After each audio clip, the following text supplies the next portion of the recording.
Rejected Media will always be one of my favorite series on this channel, as we get to take a look at what could have been, what may someday be, or what may never be. And our Rejected Media series got its start with Batman, so I think it's only fair that we actually return to the Caped Crusader for this episode of Rejected Media, where we're going to be talking about the Lego Batman Movie 2.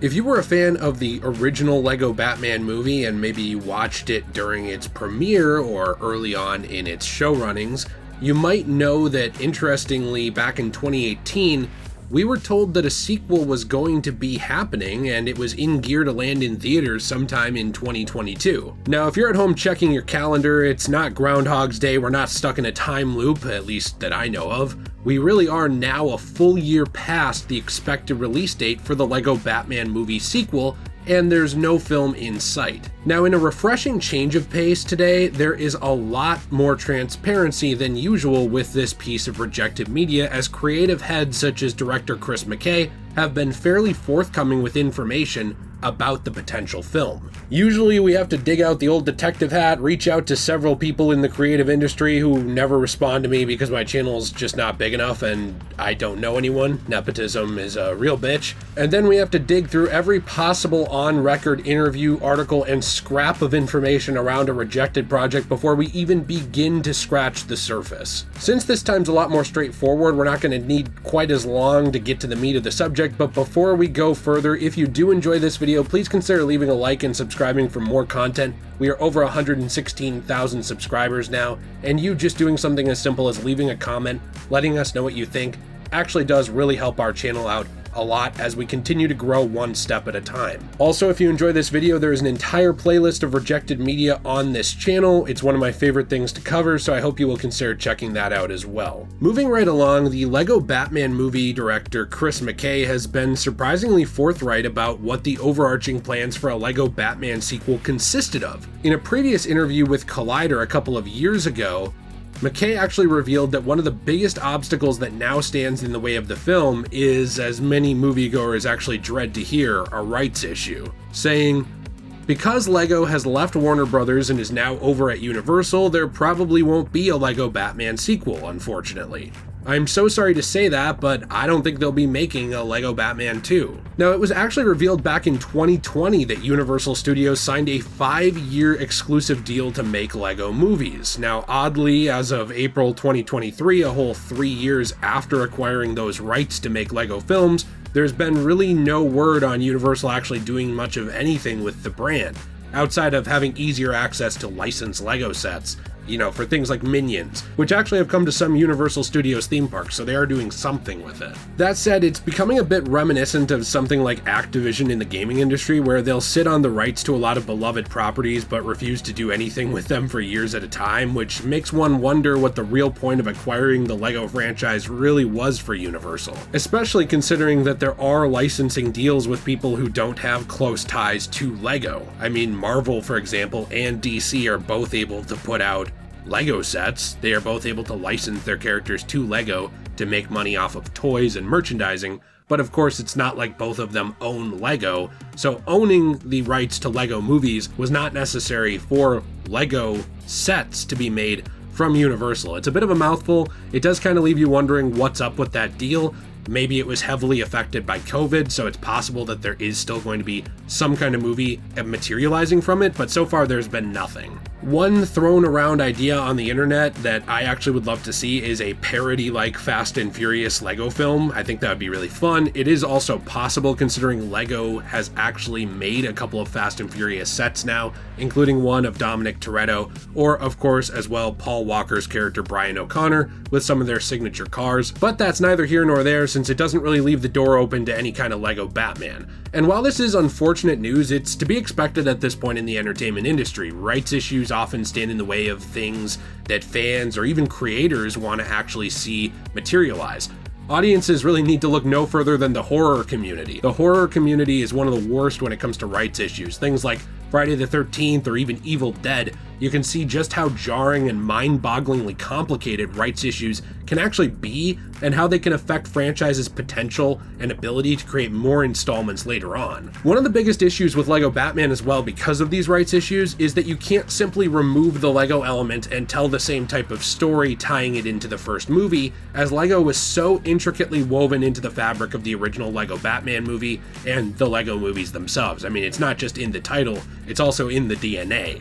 And the LEGO Batman movie was actually conceptualized as a pseudo spin-off to the LEGO movie itself. Because of that, it's not that these things don't matter, but it's not as easy as just losing an animator or losing a writer to maybe tragedy or contract change or something else. As important as those people may be, they are just a building block, and being able to pivot to someone else is not really an option here. Without the rights to LEGO, any film follow-up is just dead in the water unless someone wants Mega Bloks Batman, which, hey, you know what? No hate to Mega Bloks, they got the cool stuff going on with Halo, but I think I'd probably pass on that just because it would be a bit of a jarring change. When speaking more on the story side of things, director Chris McKay also revealed that the film was actually in active development before the rights issues took place, saying that Dan Harmon and Michael Waldron had done a first draft of the script that was really great.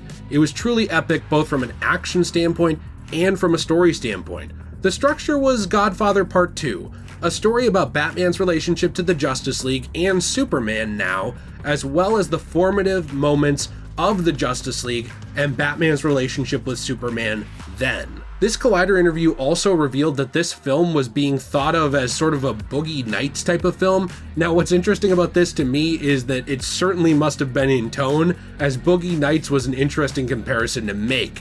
That 1997 film starred Marky Mark Wahlberg in the role of Eddie Adams, also known as Dirk Diggler, a young man making his way through the adult entertainment industry, if you know what I'm saying, and trying to find meaning in his life while being embattled in the drama around him in entertainment. Now, obviously, just as this LEGO Batman movie sequel would likely not involve Batman being initiated into the organized crime lifestyle and world we see in The Godfather Part 2, it's pretty much a certainty that McKay was saying that this sequel, in terms of thematic elements or tone, lessons, etc., would be somewhat like a combination of these films. Personally, I highly doubt LEGO Batman would join the adult film industry. I'm sure a subset of you sickos out there would be into it though.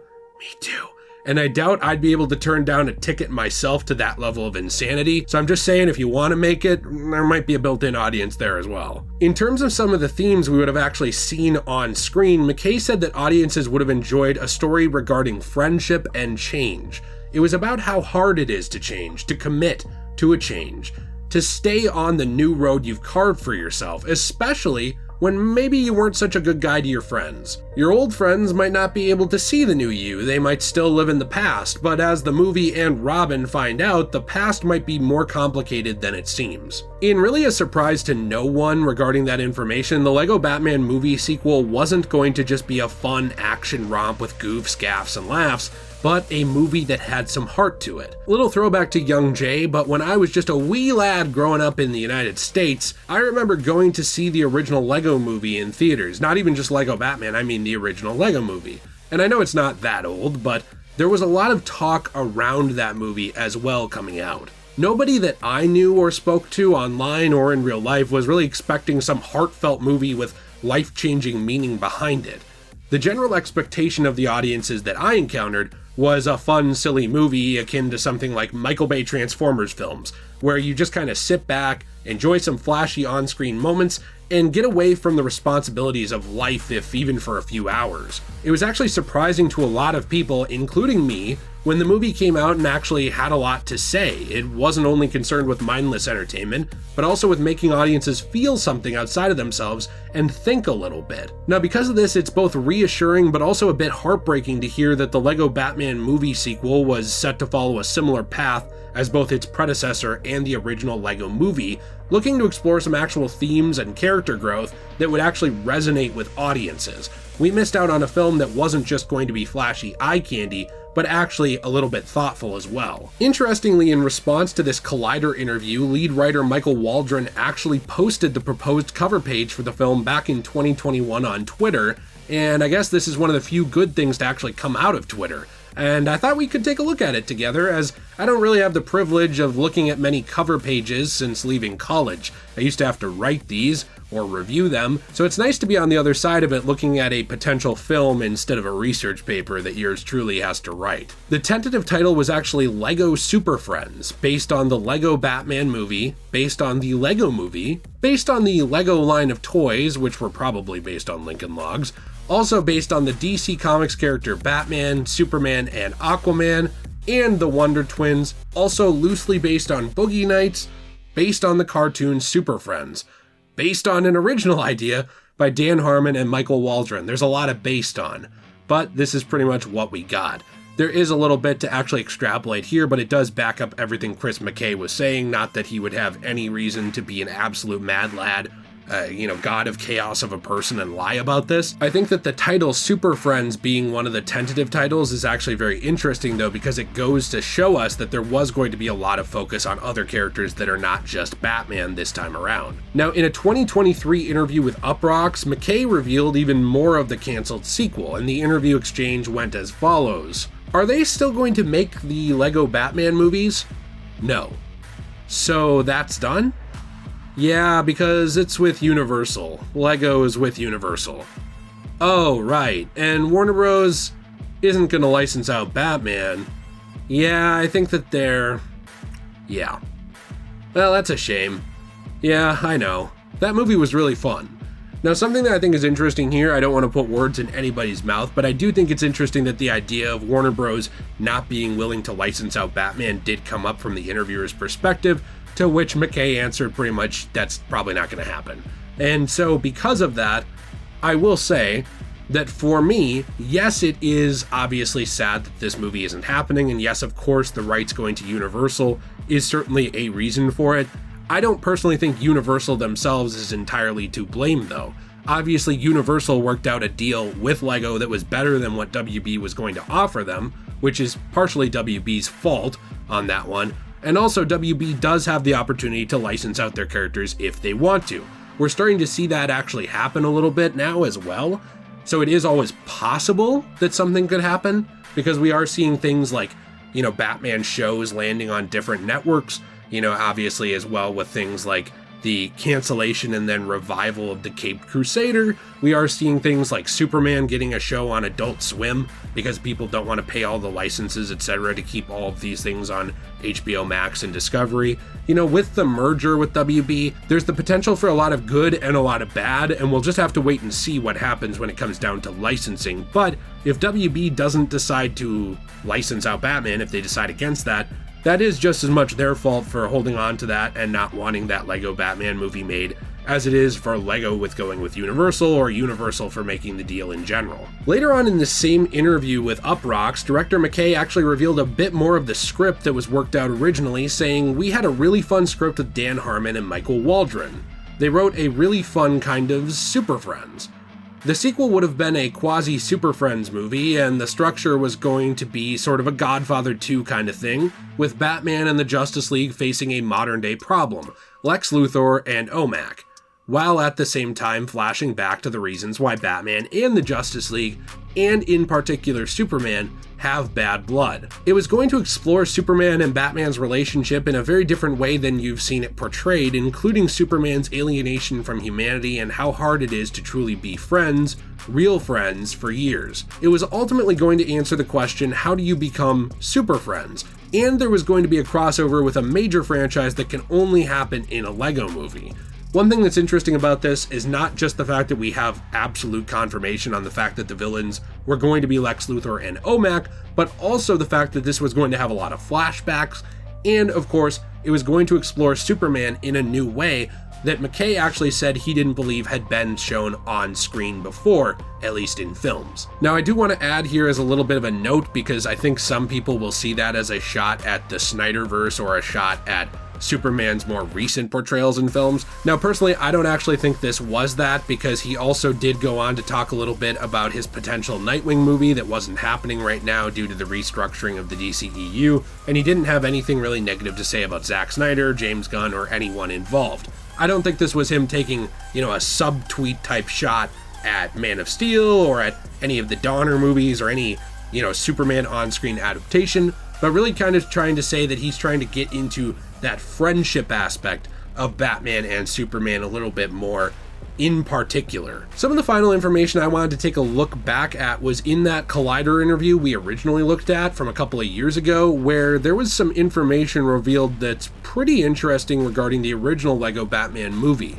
Apparently we were actually kind of lucky to get it at all, let alone in the form that it came out in. Chris revealed that the studio was leery of Lego Batman being an actual Batman movie, so I was constantly told to hold back. Audiences and subsequent movies like Into the Spider-Verse proved them wrong. I would have quadrupled down on making it as much of a real Justice League movie, with lots of jokes, cameos, intersecting storylines, references, etc. It would have been a very dense movie as humanly possible. Now, of course, the references and all of that stuff, it does coincide interestingly with his talk in the Uproxx interview, talking about a big crossover with a major franchise that can only happen in a Lego movie. As of recording this, he hasn't actually revealed what that was. And, honestly, in terms of his own professionalism and in terms of his own career and just not wanting to step on feet, I totally understand why he wouldn't want to get too far down the rabbit hole of revealing everything.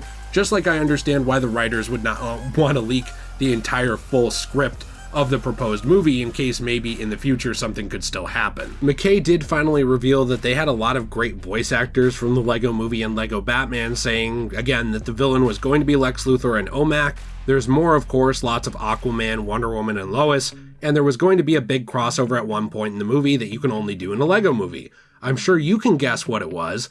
The thing that will probably never happen in a live-action movie. Now, personally, I'm not exactly sure what this would have been or what we would have seen from this in terms of that big crossover. When he says, I'm sure you can assume or guess what it was, and it will never happen in a live-action movie, my first guess was something like a Marvel character, especially because obviously Lego does do a lot of work with Marvel as well. But I'm not sure if Marvel would have gone for that. I'm not sure if that ever would have happened. So if you have a guess as to what that was in the comments down below, let me know.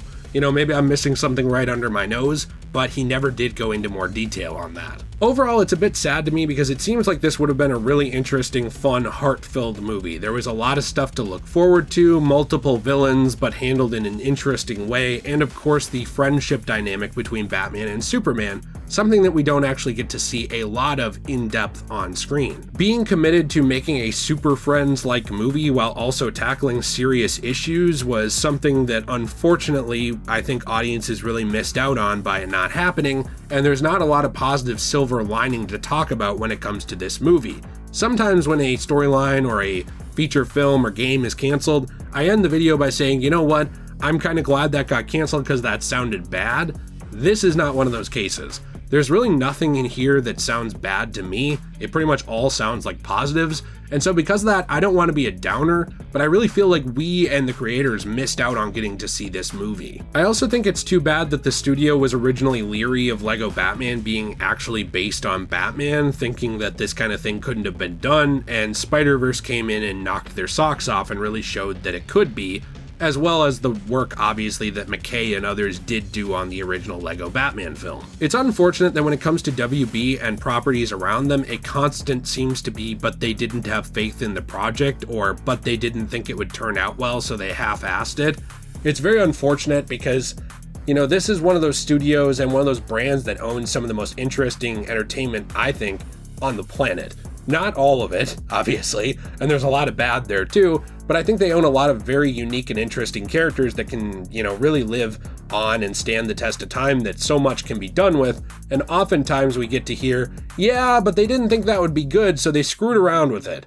And while McKay was not, disrespectful and didn't lack any tact in what he said, and I don't want to put any words in his mouth, this is a story that we've heard many, many times over, but usually a lot more in-depth and serious. Take a look at something like David Ayer's Suicide Squad if you want to see an example of WB putting their hand in the cookie jar and refusing to take it out. Overall, I'm disappointed, but I'm also really glad that McKay and others were willing to actually reveal some of the information around this and what happened, and in a positive note, it is always possible we could see this in the future. Batman is an everlasting brand, at least if WB has anything to say about it, considering the comics have gone on forever and so have the animated films. And Lego doesn't seem like it's on its way out either. There are always alternatives and opportunities for a project like this to materialize in the future, especially in a post-merger world where we do see actual Batman, Superman, and other stories making their way back to network television studios that are not actually owned by WB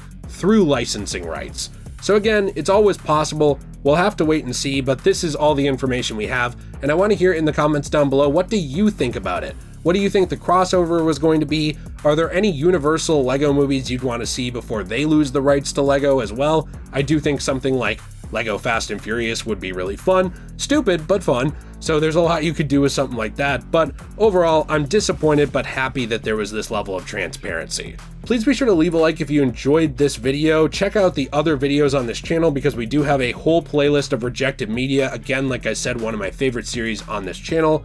I feel like we really get to dive in, get our journalistic chops going, and there's a lot to talk about there. And of course, if you're interested in helping support the channel and the work that we do, one, we appreciate it, but two, there's a wide variety of links in the description down below to do so. We do also have a channel membership as well with exclusive goodies here. We have a Let's Play channel where we hang out and play video games together and talk podcast style about films, entertainment, games, etc. And my wife Jill runs a wonderful channel where she talks about certain superhero things like Sailor Moon, and of course Pokemon videos along with doll and collectible reviews.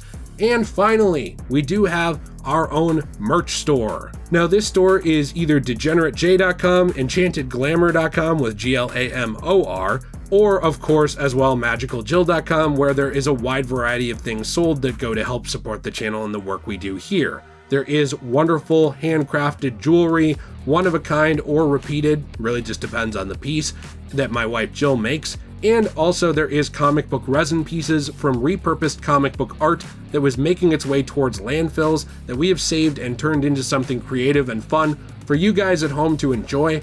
You know, check it out. There's a lot of stuff over there that I'm very, very proud of, and I'm very proud of, you know, that has been made. So let us know what you think in the comments down below. We hope you all have a fantastic day. And as always, everyone, stay shway.